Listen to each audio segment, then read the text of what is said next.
ইন্না নাহনু নাযালনা যিকরা ওয়া ইন্না লাহু লাহাফিজুন। পৃথিবীর জমিনে আমি কোরআন মাজিদ মানুষের হেদায়েতের জন্য নাজিল করেছি। পৃথিবীর সব ধ্বংস হয়ে যাবে, কোরআন কেউ ধ্বংস করতে পারবে না। হাফেজে কোরআনদের সিনার মধ্যে আমি কোরআন লালিত করব। পৃথিবীর মানুষ সমস্ত কোরআন যদি ধ্বংস করে দেয়, হাফেজদের মাধ্যমে আবার নতুন করে পৃথিবীতে কোরআন আবিষ্কার হয়ে যাবে। আল্লাহ রাব্বুল আলামিন বলছেন, হে পৃথিবীর মানুষ, তোমরা দেখতেছো আমার হাফেজ সাহেবগণ তারা কোরআন মাজিদ তেলাওয়াত করতেছে। তারা কোরআন মাজিদ তেলাওয়াত না, তারা আমার সাথে কথা বলতেছে। কার সাথে? আল্লাহর সাথে কথা বলছে। বাংলাদেশে দেখেন না মাঝে মধ্যে ভূমিকম্প একটু নাড়া দেয়। কাল না পরশু ভূমিকম্প হয়েছে, আমরা টের পেয়েছি। কিন্তু কাফের মুশরিক বেঈমান লক্ষ কোটি টাকা সম্পদের বাড়ি গাড়ি নিয়ে তারা রাজত্ব করছে। আল্লাহ তাআলা ভূমিকম্পে বিল্ডিং ধস করে তাদের লক্ষ মানুষ সম্পদকে আল্লাহ ধ্বংস করে দিচ্ছে। আর বাংলার জমিনের খেটে খাওয়া মানুষগুলোকে আল্লাহ রহমত নাজিল করছে। কেন? পৃথিবীতে জরিপ হয়েছে, বাংলার জমিনের মানুষ যেমন ওলি ভক্ত, রসুল ভক্ত, কোরআন মাজিদ ভক্ত, ওয়াজ শোনা ভক্ত, নামাজি, এমন মুসলমান পৃথিবীর ইতিহাসে অনেক কম আছে। পৃথিবীতে বাংলাদেশে যেমন আছে। এই রাত 10টা, 10:30 বেজে গেছে, আপনারা বসে আছেন। যারা মার্কেট করতে আসছে, তাবারুকের জন্য আসে, তারা রাস্তায় আছে, অসুবিধা নেই। কিন্তু এই যে কটা মানুষ আপনারা বসে আছেন, কার জন্য? আল্লাহর জন্য না? আল্লাহর জন্য আমরা এখানে বসে আছি, ঠিক না? এই মানুষগুলো চাতক পাখির মতো থেকে আছে। বিদেশে যান, 9টার পরে সবাই ঘুমায় গেছে। কিন্তু বাংলাদেশের মানুষ সরল মনা মানুষ, এরা রসুল প্রেমিক, ওলি প্রেমিক, কোরআন মাজিদ প্রেমিক, ঠিক না? এজন্য পাগলের মতো আমরা ছুটে এসেছি যে এখানে কোরআন মাজিদের কথা হবে, আমার রসুলের সম্মান বর্ণনা হবে, এখানে আউলিয়া কেরামের সাথে কথা হবে। ওই মজলিসটা জান্নাতের বাগান, ওখানে ঢুকতে দেরি, জীবনের গুনাহ মাফ হতে দেরি হয় না। এজন্য এসেছি তো নাকি? সে আল্লাহ রাব্বুল আলামিন বললেন, পৃথিবীতে একটা লোক, একটা বান্দা যতক্ষণ আল্লাহকে ডাকবে ততক্ষণ আল্লাহ রাব্বুল আলামিন কি করবেন না? কিয়ামত সংগঠিত করবেন না। এই যে এখানে দুরূদ শরীফ পড়ছি, কোরআন মাজিদ তেলাওয়াত হচ্ছে, আমার রাসূল কারীম সাল্লাল্লাহু আলাইহি ওয়াসাল্লাম ঘোষণা দিয়েছেন, সাগরের মাছ পর্যন্ত ওই ব্যক্তিদের জন্য আল্লাহর কাছে মাগফিরাত কামনা করছে। সুবহানাল্লাহ। তাহলে কোরআন মাজিদ তেলাওয়াত করলে, আল্লাহর ইবাদত করলে দুনিয়ার ফায়দা কি? আজকে আপনি আমেরিকায় যান, আজকে অস্ট্রেলিয়ায় যান, বিভিন্ন দেশে যান, ইউটিউব খুলে দেখেন, সুন্দরী সুন্দরী নারীরা মদের বোতল নিয়ে রাস্তার পাশে পড়ে আছে, দেখার কেউ নাই। আজকে আমেরিকার রাস্তাঘাটের দিকে তাকিয়ে দেখেন, অস্ট্রেলিয়া, কানাডার দিকে তাকিয়ে দেখেন, যেখানে আমার রাসূল কারীম সাল্লাল্লাহু আলাইহি ওয়াসাল্লাম আদর্শ নাই, যেখানে মানুষগুলোর মধ্যে ওলি প্রেম নাই, রাসূলের আদর্শ নাই, কোরআন মাজিদের নূর যাদের ভিতরে নাই, এই মানুষগুলো যত টাকা বানাক না কেন, যত অর্থ বানাক না কেন, এই মহিলা আজকে বাংলার জমিনের পশ্চিম পাড়ার আমার মা বোনরা পদ্মার মধ্যে কোরআন মাজিদ শোনার জন্য বসে গেছে, জান্নাতের বাগানের মধ্যে বসে গেছে। এমন সময় আপনি ইহুদি, খ্রিস্টান, নাসারা, বৌদ্ধ, হিন্দুদের ওই দেশের দিকে তাকিয়ে থাকেন, কেউ স্বামীর সাথে ঝগড়া করছে, কেউ স্বামীকে বাদ দিয়ে ঘুমিয়ে আছে, কেউ স্বামীর সাথে নাই, আরেকজনের সাথে বেডের মধ্যে ঘুমিয়ে আছে। আমার মা বোনরা স্বামীকে নিয়ে ব্যস্ত হয়ে গেছে, কারণ তাদের মধ্যে ঈমান রয়েছে, তাদের মধ্যে ঈমান নাই। আমার মা বোনদের মধ্যে আমার রাসূলের সুন্নাহ রয়েছে, তাদের মধ্যে রাসূলের সুন্নাহ নাই। আমরাও খেয়ে পড়ে আছি, তারাও খেয়ে পড়ে আছে। তাদের মধ্যে পার্থক্য আর আমাদের মধ্যে পার্থক্য, আমাদের মধ্যে কোরআন মাজিদের নূর রয়েছে, ওলির প্রেম রয়েছে, রাসূল কারীম সাল্লাল্লাহু আলাইহি ওয়াসাল্লামের সুন্নাত রয়েছে, আর তাদের মধ্যে রয়েছে দুনিয়ার প্রেম। যার কারণে মদের বোতল নিয়ে রাস্তার পাশে ঘুমিয়ে আছে। রেজাল্ট কি? কোরআন মাজিদ নাই, রাসূলের সুন্নাহ নাই, আউলিয়া কেরামের সোহবত নাই, তাহলে ওই মদের বোতল নিয়ে আর গাঁজা নিয়ে ফেন্সিডিল নিয়ে ঘুমিয়ে থাকতে হবে, তার কপালে আর ঈমান জড়বে না, ঠিক কিনা? অনেক উস্তাদদের মুখে শুনেছি, ঢাকা, খুলনা যারা বিদেশ ভ্রমণ করে তাদের ক্লাস, তাদের লেকচার শোনার সুযোগ হয়েছে। লেকচারের মধ্যে তারা বক্তব্য দিচ্ছে, আমরা অস্ট্রেলিয়ায় গিয়েছি, আমেরিকায় গিয়েছি, বিভিন্ন ভাবে আমাদের কাছে ফোন আসে, চিঠি আসে, হুজুর আমরা এই ধর্ম পালন করতে গিয়ে অতিষ্ঠ হয়ে গিয়েছি, কিন্তু আমরা শিকলে বাধা, এখান থেকে বের হলে আমাদেরকে লাশ বানিয়ে দিবে। কিন্তু আমরা চিন্তা করে দেখেছি, আজকে দেখেন বিভিন্ন দেশে আলেম ওলামারা দাওয়াত দেওয়ার কারণে বড় বড় কাফের বেঈমান তাদের সন্তান, মেয়ে, স্ত্রীরা দলে দলে ইসলাম গ্রহণ করে আজকে পর্দার মধ্যে চলে আসছে। তারা হাহাকার করে বলছে, আমরা ওই মুসলমান মহিলাদের বোরকা পরতে চাই, আমরা ওই মুসলমান মহিলাদের মতো আল্লাহর সামনে সিজদা করতে চাই, আমরা পর্দার ভিতরে থাকতে চাই, আমাদের রাজকীয় স্টাইলে গাড়ি বাড়ি দেওয়ার দরকার নাই, আমাদের 3 বেলা শুধু খেতে দিলে আমরা ওই মুসলমানদের গোলামি করতে রাজি আছি। ফিলিস্তিনের মধ্যে ইহুদি যত নারীদেরকে তারা অ্যারেস্ট করে রাখছিল, বন্দী করে রাখছিল, যুদ্ধ যখন থেমে গেল কিছুদিন আগে, ওই ইহুদি মহিলাদেরকে যখন তারা ফিরিয়ে দিচ্ছে, গাড়িতে উঠায় দিচ্ছে, তারা এমনি ভাবে হাসি দিচ্ছে আর মুসলমান সৈনিকদেরকে টাটা দিচ্ছে, টাটা বাবা দিচ্ছে।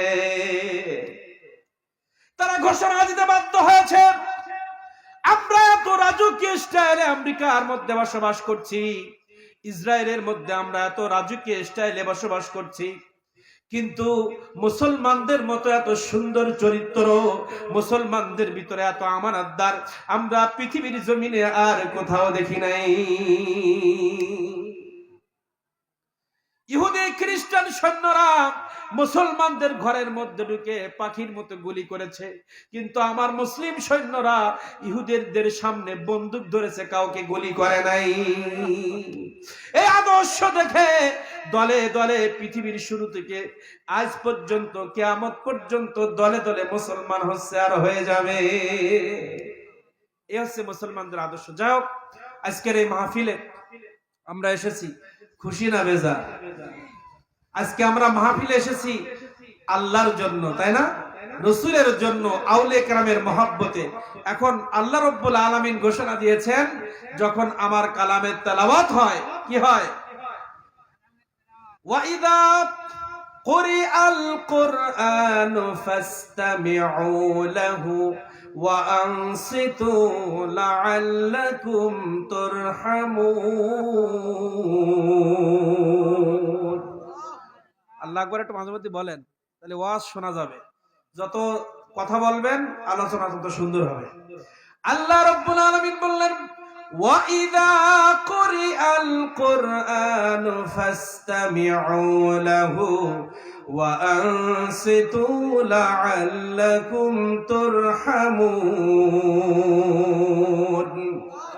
আল্লাহ রাব্বুল আলামিন বলেন, ওয়াইজা যখন কুরিআ তেলাওয়াত করা হয় কোরআন ও কোরআন মাজিদ, ফাসতামিউ লাহু যখন তারা নিশ্চুপ, ঠোঁটটা বন্ধ করে কলবটা আল্লাহর দিকে খেয়াল করে, দুনিয়ার কোনো চিন্তা তারা করে না, কোনো কথা বার্তা না বলে, ফাসতামিউ যারা শ্রবণ করে, ওয়া আনসিতু এবং যারা চুপ। আল্লাহ রাব্বুল আলামিন বললেন, ওয়াইদা কুরিআল কুরআন ফাসতামিউ লাহু যখন আমার কোরআন মাজিদ তেলাওয়াত হবে, ওই কোরআন মাজিদের তেলাওয়াত যখন কোন মুসলমান শুনবে, ওই মুসলমান যদি চুপ থাকে, ফাসতামিউ লাহু ওয়া আনসিতু, চুপ থাকতে হবে এবং খেয়াল করে শুনতে হবে। যদি চুপ থেকে খেয়াল করে কোরআন মাজিদ শুনতে পারে, লাআল্লাকুম, সম্ভাবনা একটি শব্দ আল্লাহ রাব্বুল আলামিন ব্যবহার করেছেন, লাআল্লাকুম তুরহামুন, সম্ভবত আল্লাহ রাব্বুল আলামিন তাদের উপরে রহমত নাজিল করে দিবে। কি করবেন? লাআল্লাকুম তুরহামুন, আল্লাহর রহমত সেখানে নাজিল হবে। তাহলে এইখানে কোরআন মাজিদের আয়াত তেলাওয়াত হচ্ছে, এখানে বর্ণনা করছে আল্লাহর রহমত নাজিল হচ্ছে। সন্দেহ আছে? কোন সন্দেহ আছে? তাহলে যারা বাইরে আছে তাদের পরে রহমত আছে না এখানে আছে রহমত? একনিষ্ঠ ভাবে শুনতে গেলে রাস্তায় থাকলে সম্ভব নয়, মজলিসে আসলে সম্ভব, ঠিক কিনা? রাস্তায় শুনবেন, একজন এসে সালাম দিবে, একজন এসে চা খাইতে বসাবে, একজন এসে গল্প করবে, কিন্তু এই মজলিসে একে অপরের গল্প করার সুযোগ নাই। যদিও করে বক্তা ধরে দিবে, যেমন এখন ধরাই দিস, আর গল্প নাই। কিন্তু রাস্তায় ধরার কেউ আছে? এই যে মজলিসে বসলে আল্লাহ রহমত নাজিল হবে, ঠিক কিনা? আজকে দেখেন আল্লাহ রব্বুল আলামিন আমাদেরকে কি নিয়ামত দিয়েছেন। আজকে এই জান্নাতের বাগানে অনেকে বসতে পারে নাই, কবরে আছে, অনেকে ঘুমিয়ে আছে, এখানে আসতে পারে না। আসতে পারছে? আজকে যে আমি কথাগুলো বলছি, আমার বন্ধু, আমার বড় ভাই জাকির, এই যে জাকির সাহেব আপনাদের সামনে আলোচনা করছে, বারবার কথা বলছে, ওনাকে শোনেন তো, ওনার জিহ্বায় ব্যথা হয়েছে কিনা? এতক্ষণ আলোচনা করেছে, জিহ্বায় ব্যথা হয় নাই। আমি এখান থেকে 2 থেকে 3 ঘন্টা আলোচনা করব। আমার মুখ ব্যথা হতে পারে, চক্ষু ব্যথা হতে পারে, মাথা ব্যথা হতে পারে, আমার মাজায় ব্যথা হতে পারে, কিন্তু আল্লাহ রব্বুল আলামিন এমন একটি জবান আমাদেরকে দিয়েছেন, এই জবান দিয়ে সারা রাত যদি আপনি কথা বলতে বলতে, চিৎকার দিতে দিতে আপনার গলা দিয়ে রক্ত বের হয়ে যায়, মাথা যন্ত্রণা শুরু হয়ে যায়, আপনার মাজার যন্ত্রণা শুরু হয়ে যায়, আপনার এই জবানে সামান্যতম কষ্ট হবে না। আজকে পৃথিবীর লাইট, এই লাইটটা আমাদের আলো দেওয়ার জন্য বিদ্যুৎ পোড়ানো হচ্ছে, বিদ্যুতের জন্য কেরোসিন তেল পোড়ানো হচ্ছে, কয়লা জ্বালানো হয়েছে। আমাদের এই মাইকটার জন্য বিদ্যুৎ পড়ছে, আমাদের এই রান্না করার জন্য যদি গ্যাসে রান্না করে গ্যাস পুড়বে, তেলে রান্না করলে তেল পুড়বে। পৃথিবীর জেনারেটর থাকলে আলো দেওয়ার জন্য তেল খরচ হতো, কিন্তু সামান্য জেনারেটর চললে তেল খরচ হয়। আর আমরা এখানে লেকচার দিচ্ছি, কোনো খরচ নাই, খরচ মাইকের, আমার কোনো খরচ নাই। এই আলো, আপনি যদি কারেন্ট চলে যায়, বিদ্যুতের সংকট দেখা যায়, তাহলে আলোটা নিভে যাবে, তেল ফুরিয়ে গেলে জেনারেটর নিভে যাবে, তেল ফুরিয়ে গেলে জেনারেটর নিভে যাবে, বিদ্যুতের সংকট হলে বিদ্যুৎ নিভে যাবে। কিন্তু এখানে বসে যদি আমার আল্লাহর কালাম কেউ তেলাওয়াত করে, রাতের পরে রাত ফুরিয়ে যাবে, জিহ্বা ক্লান্ত হবে না। এটা আমার আল্লাহ চিরার উপায়। একজন হাফেজ কোরআন, কোরআন মাজিদ তেলাওয়াত তিনি করে, সূরা ইয়াসিন শরীফ মুখস্থ করেছে, সূরা রহমান শরীফ মুখস্থ করেছে, সূরা ওয়াকিয়া মুখস্থ করেছে। ও মুমিন ভাইরা, আপনাদের উদ্দেশ্যে বলি, একটু চিন্তা করে আমরা দেখি, কোন ডাক্তার যখন আমাদের, ধরেন আমি হাফেজ মানুষ, আমার পেটে ব্যথা হয়েছে, কোন হাফেজ কোরআন সূরা ইয়াসিন শরীফ মুখস্থ, রহমান মুখস্থ, ওয়াকিয়া মুখস্থ, কোরআন মাজিদের 30 পারা কোরআন মাজিদ আল্লাহ রাব্বুল আলামিনের তরফ থেকে রহমতের কারণে সে মুখস্থ করেছে, ওনার গল তারাবির মধ্যে পড়ছে, উস্তাদদের শোনাচ্ছে, মাহফিলের মধ্যে শোনাচ্ছে। হঠাৎ করে হাফেজ সাহেবের যদি পেটের মধ্যে ব্যথা হয়, সঙ্গে সঙ্গে ডাক্তারের কাছে যাবেন, ডাক্তার বলবে একটু যাও টেস্ট করে দেখো। এখন তো বিজ্ঞান এত উন্নত, আমার মাথার মধ্যে কোনো শিরার রক্ত যদি চলাচল না করে সেটাও দেখানো সম্ভব, আমার পেটের মধ্যে সন্তানের পজিশন কেমন সেটাও দেখানো সম্ভব, আমার হাড়ের মধ্যে কোথায় ব্লক হয়েছে কি না হয়েছে সেটাও দেখানো সম্ভব, পেটের মধ্যে গ্যাস্ট্রিক কেন, পেটের ব্যথা কেন, ডাক্তার টেস্ট করে সেটা বলে দিতে পারে। কিন্তু কিয়ামত পর্যন্ত বিজ্ঞান যত আধুনিক হোক না কেন, শরীরের ভিতরে সমস্ত খবর বলে দিতে পারবে, কিন্তু এই কোরআন মাজিদ এই শরীরের মধ্যে কোথায় আল্লাহ লুকিয়ে রাখছে, পৃথিবীর কোন বৈজ্ঞানিকের ক্ষমতা নাই বের করা, পৃথিবীর কোন বৈজ্ঞানিকের ক্ষমতা নাই। আমার শরীর ঝাঁঝরা করে দিবেন, আমার জবানটা যদি ভালো থাকে, আমার স্মৃতি শক্তি যদি ভালো থাকে, আমার হাত আপনি কেটে দিলেন, আমার হাত কেটে ফেলে দিলেন, পাটা কেটে ফেলিয়ে দিলেন, বুকটা বন্দুকের গুলিতে ঝাঁঝরা করে দিলেন, আমার রুহটা যদি শরীরের মধ্যে থাকে, আমার জবানটা যদি ভালো থাকে, এই জবান দিয়ে অনর্গল কোরআন মাজিদ তেলাওয়াত হতেই থাকবে, হতেই থাকবে। এটাই হচ্ছে আল্লাহর কুদরত। কোন ডাক্তার কোরআন মাজিদ কোথায় লুকানো কেউ বলতে পারে না, কিন্তু হাফেজ সাহেব গণনার গল তেলাওয়াত করে যাচ্ছে ওয়া ইন তাউদ্দু নি'মাতাল্লাহি লা তুহসুহা। সুবহানাল্লাহ। আমার নিয়ামত তুমি গুনতে থাকবে, কিন্তু কিয়ামত হয়ে যাবে, নিয়ামত গুনে শেষ করতে পারবা না পৃথিবীর মানুষ। তাহলে এই নিয়ামত আমি তোমাদেরকে দিয়েছি, এই নিয়ামতের একটা বড় নিয়ামত, নবীজিকে তোমাদের জন্য আমি রাহমাতুল লিল হিসাবে সৃষ্টি করেছি। এই নবীজিকে তোমরা পেয়েছো মানে, তোমরা শ্রেষ্ঠ নবীকে পেয়েছো মানে, পৃথিবীর জমিনে একটাই ধর্ম আমি পৃথিবীর মানুষের জান্নাতে যাওয়ার জন্য দিয়েছি, আর যত ধর্ম পৃথিবীর মানুষ পালন করে সব জাহান্নামে যাওয়ার জন্য। বৌদ্ধরা তোমাকে ইবাদতের জন্য ডাকছে, ধর্মের জন্য ডাকছে, তারা তোমাকে জাহান্নামে নেওয়ার জন্য ডাকছে। ইহুদিরা জাহান্নামে নেওয়ার জন্য ডাকছে, হিন্দুরা দুর্গা পূজা মূর্তি পূজার মধ্যে তোমাদেরকে জাহান্নামে নেওয়ার জন্য ডাকছে। একটাই মানুষ, একটাই নবী, একটাই ব্যক্তিকে পৃথিবীর জমিনে আমি পাঠিয়েছি, যে ডাকতে দেরি, তার ডাক যদি তুমি শোনো জান্নাতে দিতে দেরি হবে না। যে ব্যক্তিটি যে রাহমাতুল লিল আলামিন ডাকতে দেরি, আমার রাসূল করিম সাল্লাল্লাহু আলাইহি ওয়াসাল্লাম দুনিয়ায় যখন তাশরীফ এনেছেন, নবুয়তের প্রকাশ যখন ঘটেছে, আবু জেহেল উতবা সাহেবাকে বলছে, আসো শুধু ব্যক্তি আমাকে নবী বলে একবার তুমি তোমার জবান দিয়ে বলো, আমাকে নবী বলে স্বীকার, তুমি জবান দিয়ে একবার নবী বলে ডাক দিবা, সঙ্গে সঙ্গে তুমি আল্লাহকে 1000 বার যদি ডাকো আল্লাহ তোমার ডাক শুনবে না। তুমি ইয়া রব্বুল আলামিন বলে 1000 বার যদি তুমি ডাকো, গড বলে, খুদা বলে, মালিক বলে, আল্লাহ বলে 1000 বার যদি তুমি আল্লাহকে ডাকো, আল্লাহ তোমার ডাক শুনবে না। কিন্তু তুমি যদি বলো আমি মুহাম্মাদের উম্মত, আল্লাহ তুমি আমার ডাক শুনো, তোমার ডাকতে দেরি, আল্লাহ শুনতে দেরি করবে না। তার প্রমাণ কি? আবু জাহেল উতবা সাইবা আমার রাসূলের সামনে বসে বলতো, হে আল্লাহ রাসূল তুমি সত্য নবী, এত বড় আসমান বিনা খুঁটিতে সৃষ্টি করেছে, এই আল্লাহ ছাড়া কারোর পক্ষে সম্ভব নয়, পৃথিবীর কোন মানুষের পক্ষে এত বড় আসমান সৃষ্টি করা সম্ভব নয়, পাহাড় সমুদ্র পৃথিবী সূর্য সৃষ্টি করা সম্ভব নয়। আমার নবী বললেন, এখনো তুমি ইমানদার হতে পারো নাই, তুমি আল্লাহকে যতবার ডাকো, আমি মুহাম্মাদুর রাসূলুল্লাহকে যতক্ষণ তুমি মেনে না নিবে ততক্ষণ আল্লাহ তোমার ডাক শুনবে না। এই জন্য আল্লাহ রাব্বুল আলামিন বললেন, সবাই তোমাদেরকে জাহান্নামের দিকে ডাকতেছে, আর মুহাম্মাদুর রাসূলুল্লাহ তোমাদেরকে জান্নাতে নেওয়ার জন্য ডাকতেছে। জান্নাতের চাবিকাঠি আমি মুহাম্মাদের হাতে দিয়ে দুনিয়ায় পাঠিয়েছি। সবাই জাহান্নামের দিকে ডাকছে, মুহাম্মাদুর রাসূলুল্লাহকে আমি কেমন প্রেম করেছি, কেমন মহব্বত করেছি দেখো।